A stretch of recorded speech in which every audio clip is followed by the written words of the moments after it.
All right, perfect. Let's go ahead and get started. Tonight's not going to be a super long portion. It's the first portion of Numbers, chapter 1 through like halfway through 4. Torah portion, Bamidbar. And this is this kind of gives you a clue into Numbers. This first portion, there's lots of directions, instructions, kind of guidance stuff, and nothing really too deep in this portion, but it's going to be exciting. So if you're watching live online, I do have the comments are open. So if you have questions, post them on there at the end of each chapter. I'm going to look over, check on the comments, and see if there's any questions that need to be answered. I think this portion is pretty straightforward. There's a few interesting things that are going to come out, I think, in it. But it's exciting. And if you're not watching live, if you're watching this replay, thank you for tuning in and checking out this video. And I hope you enjoy the teaching tonight. So let's jump right in. If we think about, let's look at where we're at. So tonight's the first night of Numbers.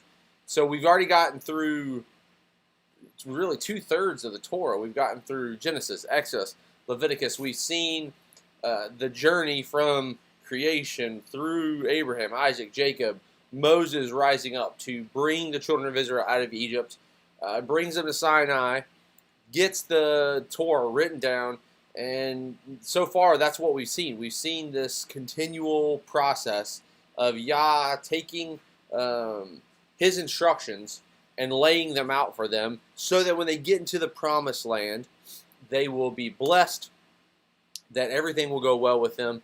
There's so many cool things attached to that. So let's just jump right into Numbers and see kind of where this journey is going to keep taking us.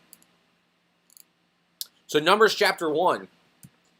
In the wilderness of Sinai, on the first day of the second month, in the second year from the Exodus, from the land of Egypt, Adonai spoke to Moses in the tent of meeting, saying, "Do a head count of all the community of the children of Israel by their families and their ancestral house, with a total of every male one by one. You and Aaron are to muster by their divisions every son from 20 years and upward available to serve in the army of Israel. One man from each tribe, each head of his father's household is to assist you." So we've got one man from each tribe now that is going to assist Moses and Aaron as they're in this leadership role of bringing the children of Israel out of the wilderness and getting them to the promised land. And what I thought was interesting is, who are Moses and Aaron a picture type of? So there's a neat little thing here that I thought was interesting when I was seeing this. But so if he's going to take one man from each tribe, how many men are he going to have that are leading, that are helping them lead? He's got 12. There's 12 tribes, right? So you got one man from each tribe. 12 men are going to be with him. Moses and Aaron, we see that they're this picture type of Yah and Yeshua, right? So we know Yeshua goes on to become our high priest, Aaron, and Moses is the one directly giving all these instructions to the children of Israel. So I just thought it's kind of a neat little alluding to then Yeshua having 12 disciples that were there that assisted him and trained with him. So I thought that was pretty neat. Yeah, so how many men did they bring to themselves to assist them? So there's 12. So we got 12 men that are representing the tribes that become Moses' assistants. Then we have 12 men who became Yeshua's disciples or his assistants that he eventually sent out from him as well. So neat little thing there. Continuing on, these then are the names of the men who will assist you: from Reuben, Elazur, son of Shadur, and I apologize for I don't have my buddy Darren here with me to name all these names off for me, so I'm going to have to do the best I can. From Simeon, Shalumiel, son of Zurishaddai. From Judah, Nashon, son of Abinadab. From Issachar, Nethanel, son of Zuar. From Zebulun, Eliab, son of Helon. From the sons of Joseph, from Ephraim, Elishama, son of Ammihud. From Manasseh, Gamaliel, son of Pedahzur. From Benjamin, Abidan, son of Gideoni. From Dan, Ahiezer, son of Ammishaddai. From Asher, Pagiel, son of Ochran. From Gad, Elisaph, son of Deuel. From Naphtali, Ahira, son of Enan. These were those selected from the community, princes of their ancestral tribes. They were heads of the thousands of Israel. So these were the guys that Moses and Aaron drew to them to assist them. And if we remember in previous Torah portions, when Jethro, Moses' father-in-law, saw what was going on, he said, look, you need to divide this up and not take on so much for yourself. And how do you tell them to divide it? By tens, hundreds, and thousands. So these are the top guys. These are the ones that are heads of each tribe. They're the governmental rulership that is going to oversee each one of these tribes to take some of this burden and pressure off of Moses. But, as we've always talked before, what is in a name? So we see he could have gone through and just listed the names of the 12 men that came to him to help and assist him. But he didn't. He didn't just list those. We've got who they were, we've got who their father was, and specifically we have what tribe they came from. And so, as usual, when we're studying out the Torah, it's really neat to go back and let's look at these names, examine these names, and see if maybe something comes out of it. We've seen it in the past. It doesn't always work out that there's some unique meaning when we see a list of names, but I think generally we can find something that's pretty neat out of them. So let's look at these names. So the first one we see is Elizur, and Elizur means my rock is El, or my rock is Yah. Then we see the name Shadur, which means land of light, but it also means breasted one. So we get this idea, this illusion that it's from the heart of Yah. Then we see Reuben.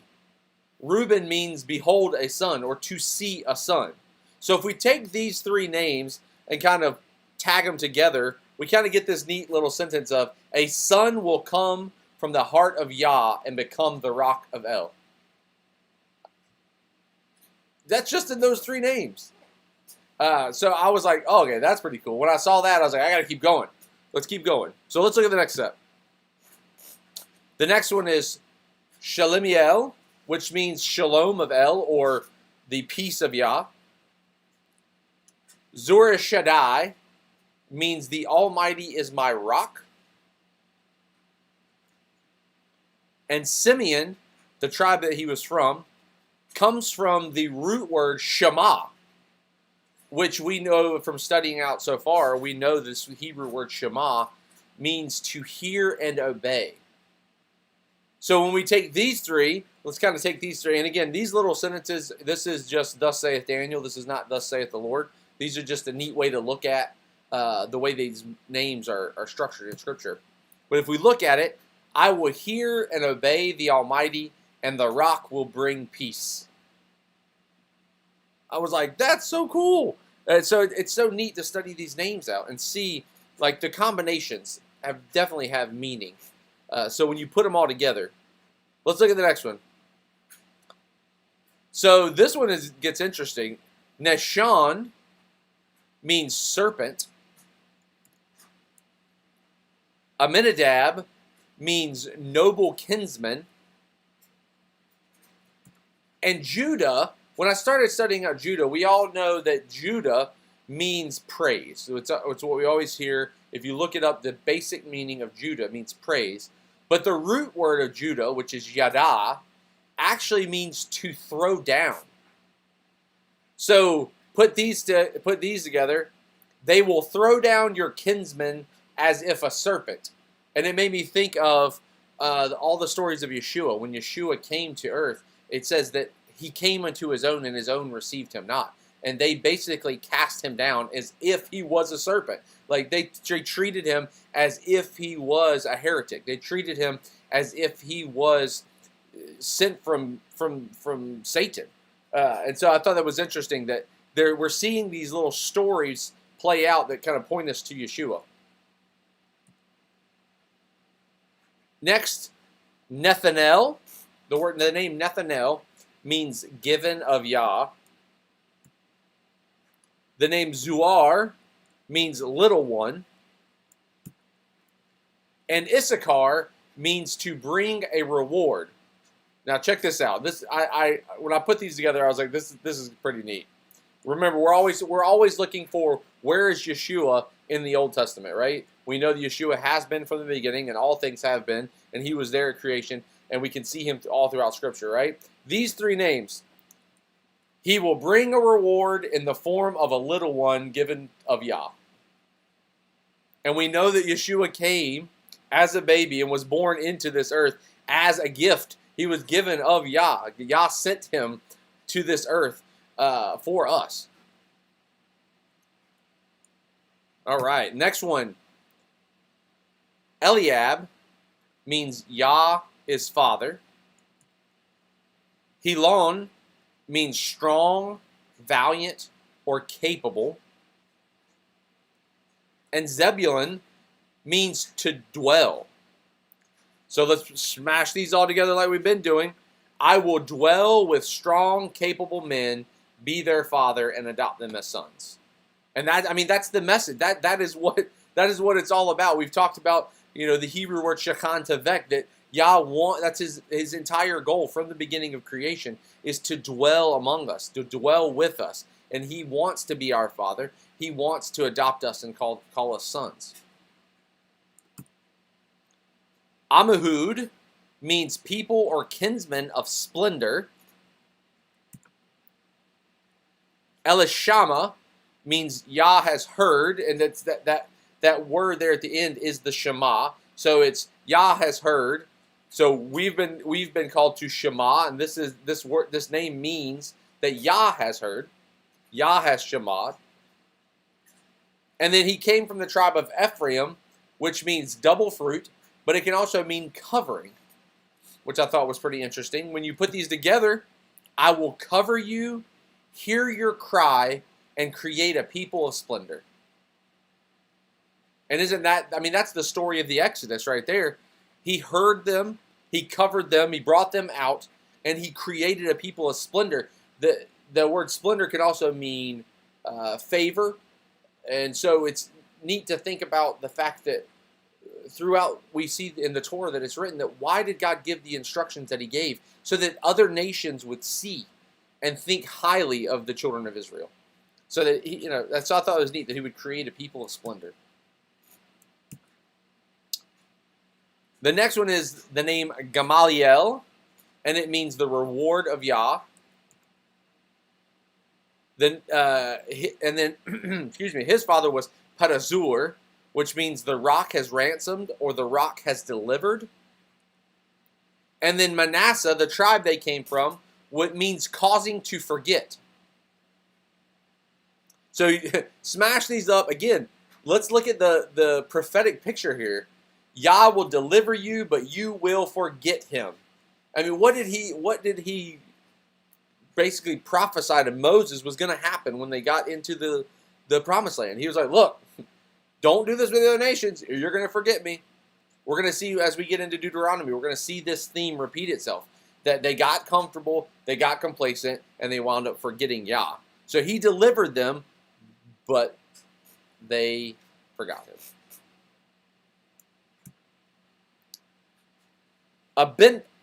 Abidan means father of judgment. Gideoni means to cut off, hewn down. It's the idea of felling a tree. And the name Benjamin, the tribe they came from, means son of my right hand or authority.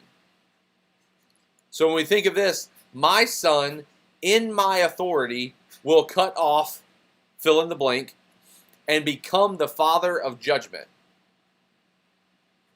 And we think about Yeshua came in the authority of his father. And he told everybody, I didn't come to bring peace, I came to bring a sword. I came to separate. He said, "Who is my father and my mother? But those who do the will of the one who sent me." The next group starts with Ahiezer, which means brother of help. He came from Ammishaddai, which means people or kinsmen of the Almighty. And the name Dan, the tribe they came from, means judge. We're just talking about the son will become the ruler of judgment. So when you smash these together, the next set, we look at that judge will come to his kinsman and be a brother of help. And that's what Yeshua did. He came to his own to help them, to rightly teach the Torah, to show them the way they should walk. So the next group starts with the name Pagiel, which means accident, occurrence, or chance of Yah. Okran, which means disturb, afflict, trouble. It's the idea of boiling water, the way that water is disturbed, afflicted, troubled when it boils. And then they came from the tribe of Asher, which means happy, blessed, to go straight. We think of Yeshua, Sermon on the Mount, blessed are the. That's kind of the idea of Asher. So when you smash these all together, I have no idea. I sat there and looked at this one for a while. So in the comments, leave your ideas, your thoughts about what this group could mean. I mean, I was looking at it thinking, man, blessed is the one who has to go through disturbances and afflictions and troubles. But I don't know, tying in accident, occurrence, chance of Yah. Maybe there's something you see that I don't. So put in the comments what you see, what you think, and we'll talk about that in the question time. So continuing on is Elisaph, which means Yah has added, or Yah is a gatherer. His father was Deuel, which means known of Yah. That the idea of known is that intimate connection. And then we see they came from the tribe of Gad, which means good fortune will be distributed to you. And that good fortune is the idea of favor and grace. So when we combine these, we get the favor of Yah will be added to you when you're intimate with him. I was like, oh, that is so good. So these little things we're seeing just in these groupings of names. This can't be coincidence that all these were together and how much it points to other scripture. Ahira means evil brother. And his father was Enan, which means having eyes. It can also mean having foundations. But what's really neat is this word Enan comes from the Hebrew word ayin, which is actually a letter. The Hebrew letter ayin, which in the pictographic Hebrew language is the picture of an eye. And we talked about this before when we looked at all of the patriarchs. When we looked at Abraham, Isaac, Jacob, when they were getting their wives, they would always send someone out and they wound up meeting at a well. And we always saw that most of the time in Scripture, when we looked at these pictures of a well, the root words in there were also this word ayin. And we talked about how that it links to revelation and understanding. And they came from the tribe of Naphtali, which means my wrestling. But the Hebrew word there is pathal, and the word pathal means to twist or struggle, which I thought was pretty neat because you smash all these up and you kind of get this idea of the evil one will wrestle and twist the revelation. We talked about the eye, the ayin, the Enan, meaning revelation, meaning understanding. So we see this idea of the evil one will wrestle and twist the revelation. He's going to twist Scripture.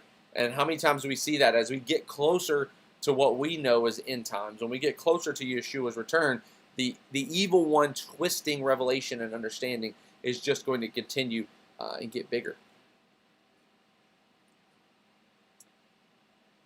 So that's all the names. That's the names, that's the groupings of all these tribes, the names that were given. And I love all the little stories and the ways it's pointed out. So let's continue on through Numbers chapter 1. So Aaron and Moses took these men designated by name. They assembled all the community on the first day of the second month. They declared their lineage according to their families, the households of their forefathers, with the number of the names of those 20 years old and upward being listed individually. Moses numbered Israel in the wilderness of Sinai, just as Adonai had commanded him. The sons of Reuben, Israel's firstborn, their generations, their family, by the ancestral households, according to the count of their names, every male from 20 years and upward, all available for the army. Those accounted from the tribe of Reuben were 46,500. So it's interesting that they point out this age of 20 years old, because I think this is a clear kind of sign towards what we know of as the age of accountability. Like when someone is fully responsible for themselves, spiritually and physically, obviously here, because that was the age that they were allowed to be drawn into the army to serve in that capacity. From the sons of Simeon, their generations, according to their families, their ancestral households, whose names were counted by polls, every male 20 years and upward, every one who would go with the army. They counted from the tribe of Simeon 59,300. From the sons of Gad, their generations, according to their families, ancestral households, and the count of names, every male 20 years old and upward, every one available to go out with the army. Those counted from the tribe of Gad were 45,650. From the sons of Judah, those counted from the tribe of Judah were 74,600. From the sons of Issachar, those counted from the tribe of Issachar were 54,400. From the sons of Zebulun, those counted were 57,400. From the sons of Joseph, the sons of Ephraim, those numbered from the tribe of Ephraim were 40,500. From the sons of Manasseh, those counted were 32,200. From the sons of Benjamin, those numbered were 35,400.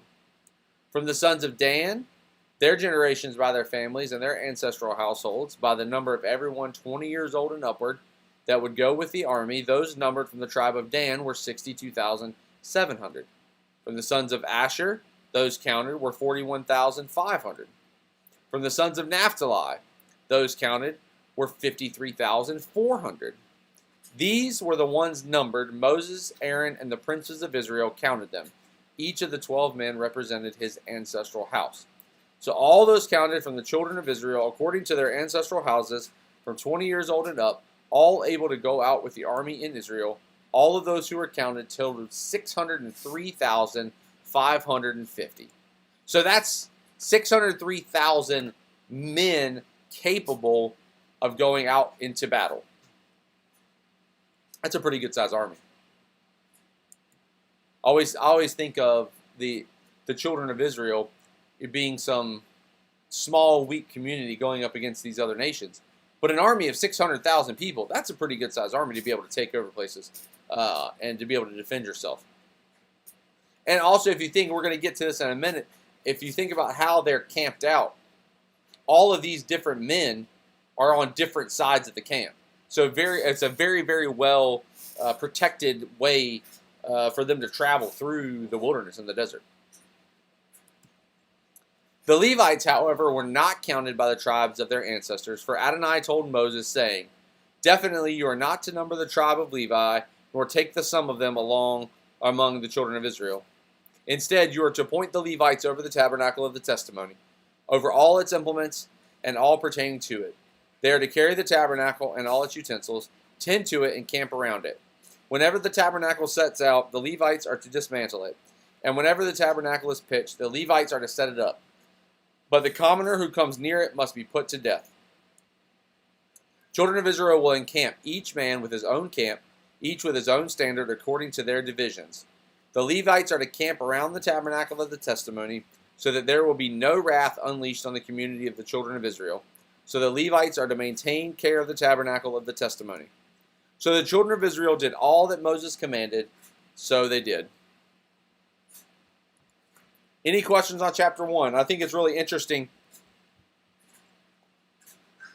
to think about this idea of the Levites not being counted in the census.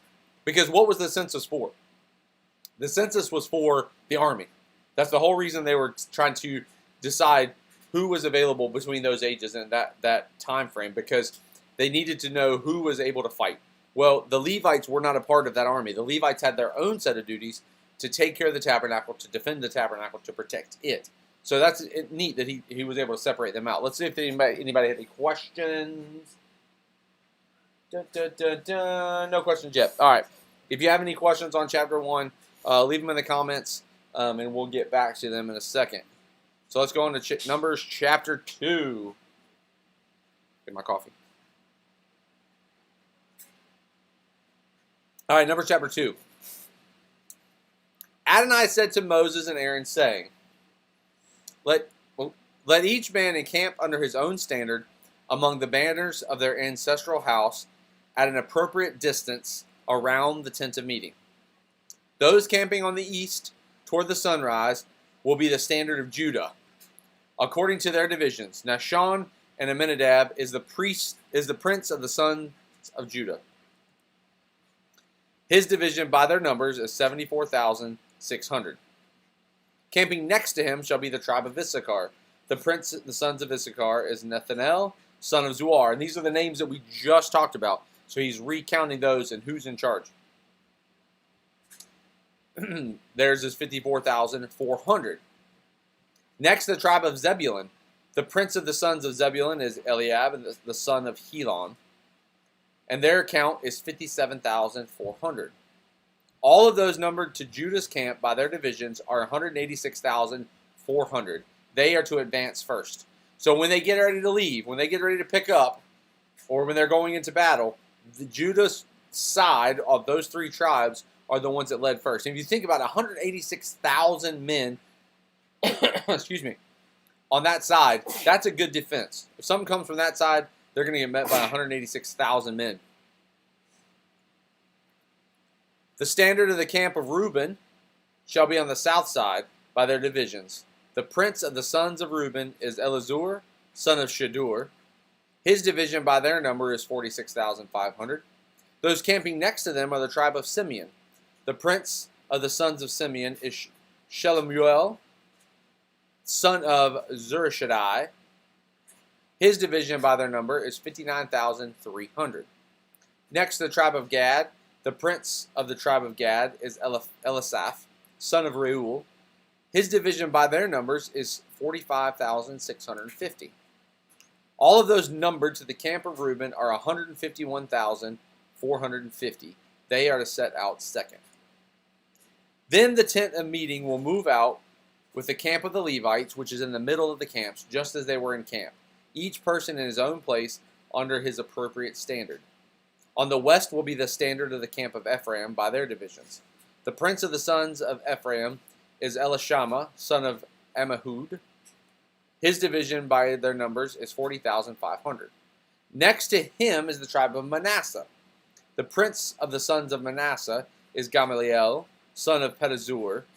His division by their numbers is 32,200. Next, the tribe of Benjamin.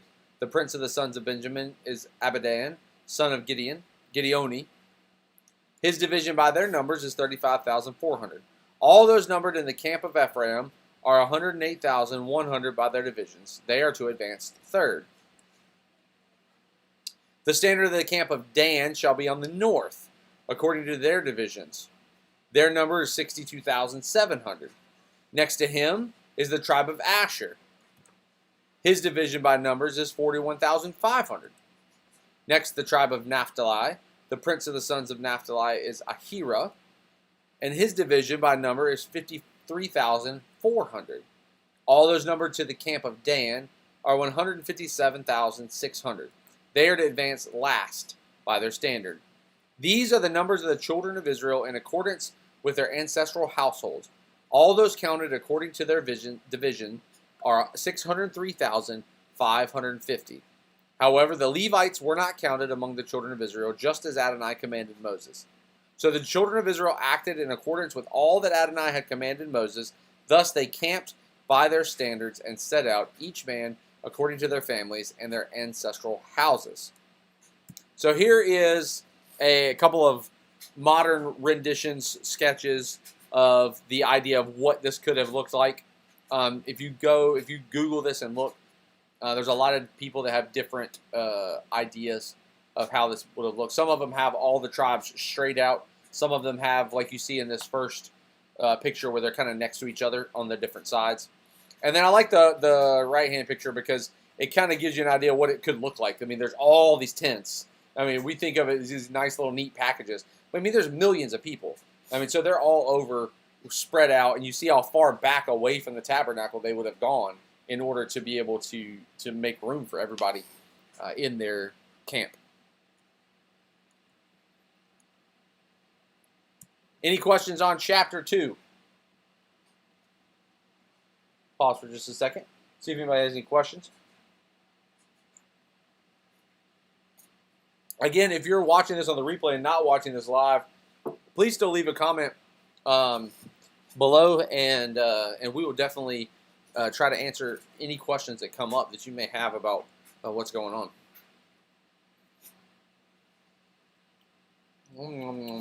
Okay. Doesn't look like we have any questions, so we're going to keep rolling. Numbers chapter 3. So we've talked about the princes, the leaders that were appointed over them. Now we've looked at kind of the organization of how they were encamped around it. So Numbers chapter 3, verse 1. These are the generations of Aaron and Moses current at the time Adonai spoke to Moses at Mount Sinai.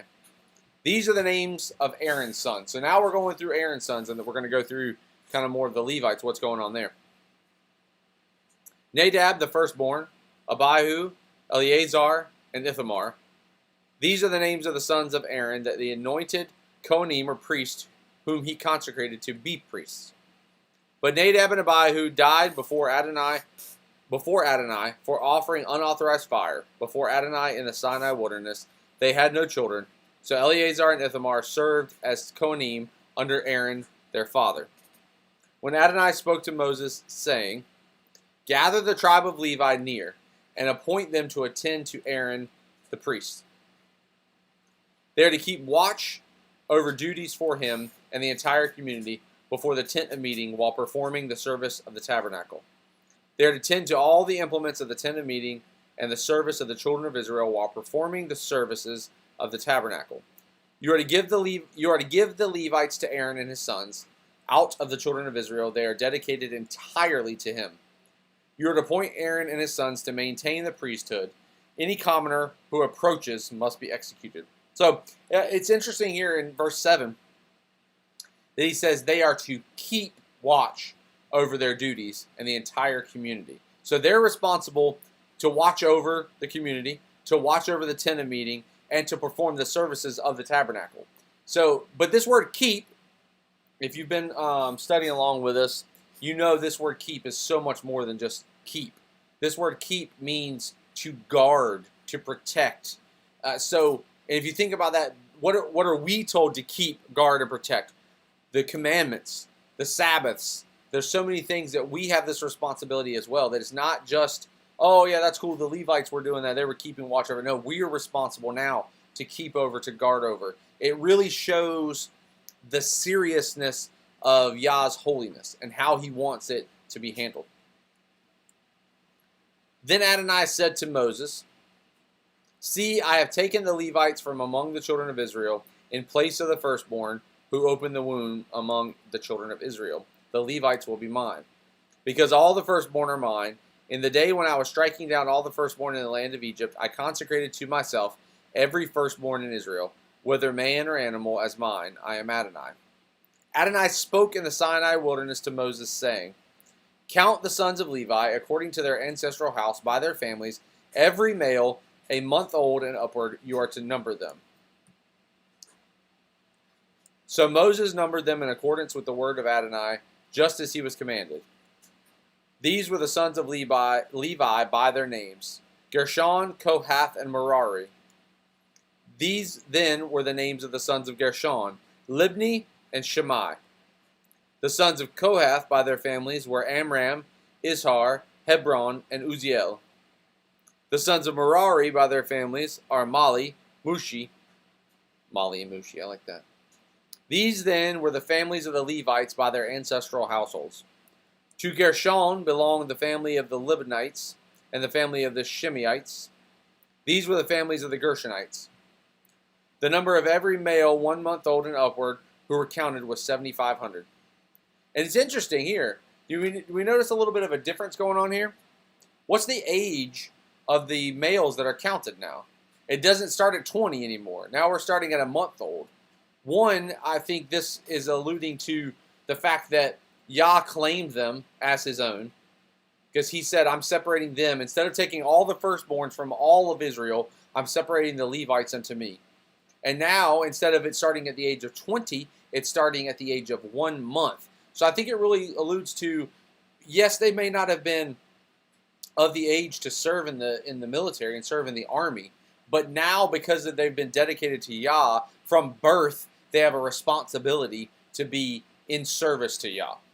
I mean, think about that. If we consider ourselves now this royal priesthood in the renewed covenant, we have a responsibility to teach our children from birth what the right things are, what the commandments say, what the ways of Yah are.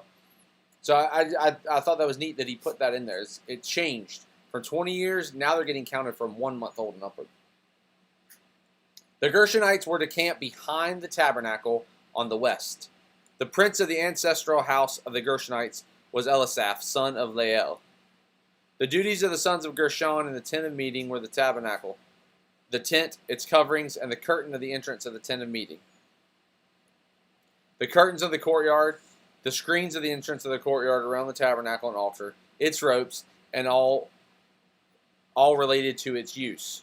So now we're getting to see every different division within the tribe of Levi had a specific responsibility of what their job was when it came to packing up, moving, and setting up. So we're going to see how that kind of folds out, where there's very specific instructions. I love how specific the Torah is. To Kohath belonged the family of the Amramites, the family of the Izharites, the Hebronites, and the Uzzielites. These were the Kohathite families. The number of every male 1 month old and upward was 8,600. Their duties were caring for the sanctuary. The Kohathite families were to camp along the side of the tabernacle on the south. The prince of the ancestral household of the Kohathites was Elizaphan, son of Uzziel. They were responsible for the ark, the table, the menorah, the altars, and the implements of the sanctuary, used in service with them, the curtain, and all involved with its use. The chief prince of the Levites was Eleazar, son of Aaron, the priest appointed over those whose responsibility was the care of the sanctuary. To Merari belonged the family of the Malites, the Mushites. These are the families of Merari. Their number by count of every male 1 month old and upward was 6,200. The prince of the household of the father of the Merites was Zuriel, son of Abihal. They were to camp to the north side of the tabernacle. The sons of Merari were appointed over the care of the frames of the tabernacle, its crossbars, posts, base, and all equipment for its use. The posts of the surrounding courtyard, their bases, pegs, and ropes. Those camping in front of the tent of meeting on the east toward the sunrise were Moses, Aaron, and his sons. They were to care for the sanctuary on behalf of the children of Israel, but anyone unauthorized to approach had to be executed. So I think it's very interesting that Judah was the leader of the tribe that was at the front, the east side of the tabernacle. And we know that the east side represents authority. It represents the strong side. It was the lead side. Anytime we see east in Scripture, it has the implication of authority. So we see that Judah was on the east, and then the only ones of the tribe of Levi that were on the east side, the entrance of the tent, were Moses, Aaron, and his sons. Only the Aaronic priests were there. I just think that's a neat little tidbit of information, that strong side, that east side, is where the high priest and all of his sons were there. They were the only ones on that side.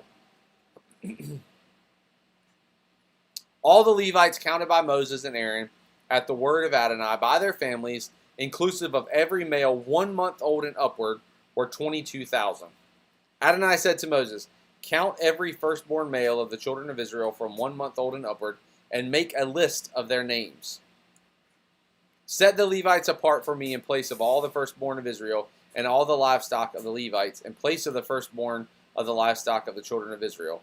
I am Adonai. So Moses counted all the firstborn of the children of Israel as Adonai commanded him. And I love this because he's like, why? Why does he need to take this census? Like he already found all of the 20-year-olds and older males. He just counted now all of the 1 month old and older males of the Levites. But now he's telling Moses, take a census and get the count of every firstborn male that is within the entire camp of Israel.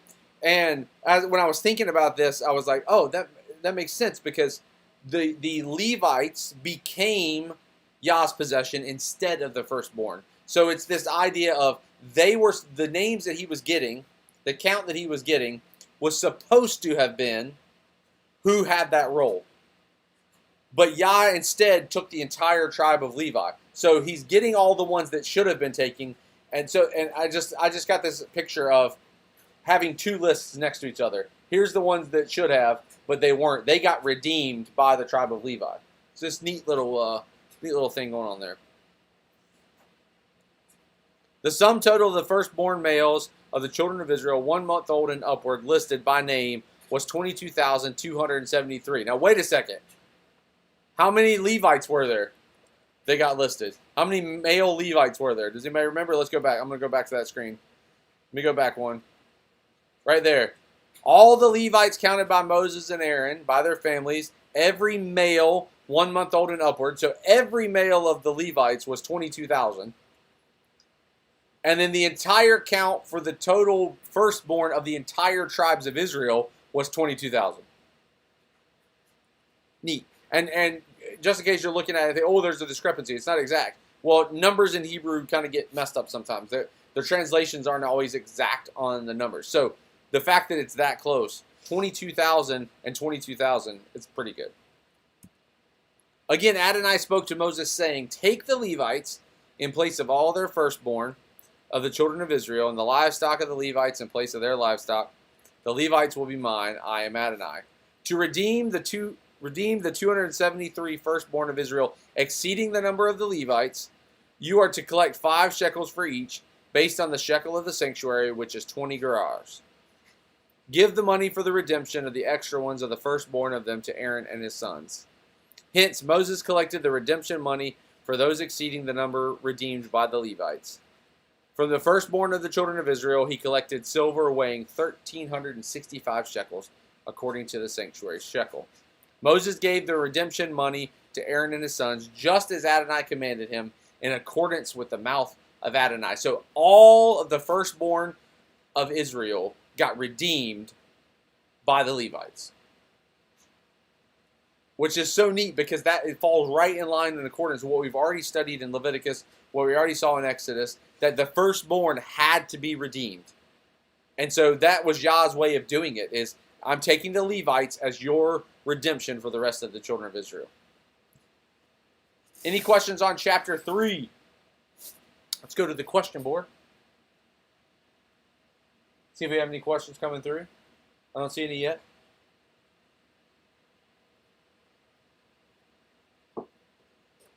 This Torah portion is pretty straightforward. There's not a whole lot of interesting things and crazy stuff to discuss. But I love that we see so much detail. Like, Yah took the time to give us all these details. And so I think it's very, very important for us to read them, to see them, to understand what's going on, especially as we progress through the rest of Numbers and then into Deuteronomy. There's a lot of important information that we're going to glean from this as we continue on. And there's a lot of information in Numbers that we've already gleaned in previous Torah portions, that we've looked forward and seen other principles and other commandments and other declarations that Yah has made that we've already looked forward to. So it's going to continue just to keep building and building and building. You know, not every part of building a house and laying a foundation is always fun. There's some parts of laying a foundation that are necessary that at the time just seem tedious. And so as we're reading through this and we're getting into all these names and all this information, don't let it weigh you down. Go through it, mark it, remember it, because we're going to come back to it at some point. It always points back to each other.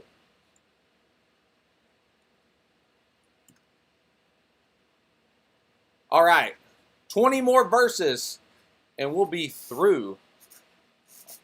Man, I'm making good time. Look at this. Y'all have never had a teaching this short before. All right, Numbers 4.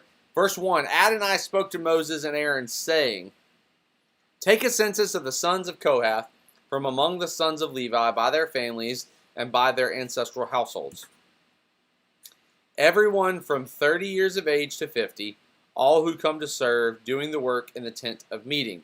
Interesting, we've seen another age range, right? So we started off with 20 and older. Then we saw in the Levites it was 1 month old and up. And now we're seeing everyone from 30 years to 50 years, all who come to serve doing the work in the tent of meeting. So keep that in mind. We're going to come back to that and talk about this age range. This is the task of the sons of Kohath in the tent of meeting, the most holy things. So before we talked about their role and responsibility and when it came to taking care of the tabernacle, now we're looking at more of the roles and responsibilities in performing things too. Whenever the camp is about to move out, Aaron and his sons are to take down the shielding curtain and cover the Ark of the Testimony with it. Then they are to cover this with porpoise hide, then spread over it a cloth of solid blue, and then they are to put its poles in place. Then over the table of the presence they are to spread a solid blue cloth, then lay on it the plates, ladles, bowls, and jars for the drinking offering. The bread that is continually there is to remain there. Over them they are to spread a solid scarlet cloth, cover it with a covering of porpoise hide, then install its poles. Then they are to take a blue cloth and cover the menorah for light, along with its lamps, tongs, snuffers, and oil jars that they use to tend to it. They then are to wrap it and all its accessories in a cover of porpoise hide and place it all on a carrying frame. I love this. So now we've gone from the duties of the priests that were dealing with the outer parts of the tabernacle. Now we're looking at this set of priests is responsible for taking care of the stuff within the holy and the holy of holies. And there's so much more detail that's given that I love, because it gives so much more instruction and guidance into how to properly take care of these items. And when we look at what they were supposed to do with the Ark of the Covenant, and they were supposed to take the tent or the curtain that protected it and then lay it over top of it. So the same curtain that kept them from entering into it was the curtain that also laid over it as it was traveling. That same protective covering. Verse 11, over the golden altar they are to spread a blue cloth and cover that with a covering of porpoise hide. Then put its poles in place. They are to take all of the utensils used for the service of the ministry of the sanctuary, wrap them in a blue cloth, cover them with porpoise hide, and place them on a carrying frame. They are to remove the ashes from the altar, then spread over it a purple cloth. They are to put onto it all the utensils with which they tend to the altar, among them the fire pans, meat forks, shovels, and sprinkling bowls. They are to spread over it covering of porpoise hide and install its poles. When Aaron and his sons have finished covering the sanctuary and all its holy implements, and when the camp is ready to move out, after this the sons of Kohath may come to do the carrying. But they must not touch the holy items, or they will die. These are the tasks of the sons of Kohath with regard to the tent of meeting. So I like that it talks about this porpoise hide. Everything that was inside the holiest places was covered with this porpoise hide. And that's the same stuff that they put over the main tent that housed the Ark of the Covenant. Why? Well, porpoise hide is very, very waterproof. So if they made this stuff out of a waterproof skin material, it's going to protect all of these gold instruments, these brass instruments, all these things that are being transported from one place or another. So we have to remember, they didn't have a U-Haul to put this stuff in. They were carrying it out in the weather, out in the open, most likely through inclement weather with these sandstorms and rain like we've got coming in now. So all of this is a very specific purpose, and it's not just haphazard instructions.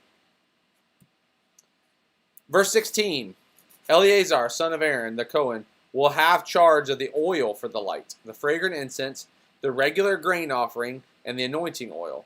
He is to have charge of the tabernacle and all that is in it, including its holy items and all its implements. Adonai spoke to Moses and Aaron, saying, you are not to let the families of the tribe of the Kohenites be cut off from among the Levites. Do this for them so they may live and not die whenever they approach the most holy items. Aaron and his sons are to go into the sanctuary and assign each man his job and his responsibility. But the Kohenites are not to go in to look at what is holy, not even momentarily, or they will die. Any questions on chapter 4? Oh, good question. Good question, Olivia. Where are they getting porpoise hide in the desert? Where are they getting porpoise hide in the desert? That is a very good question.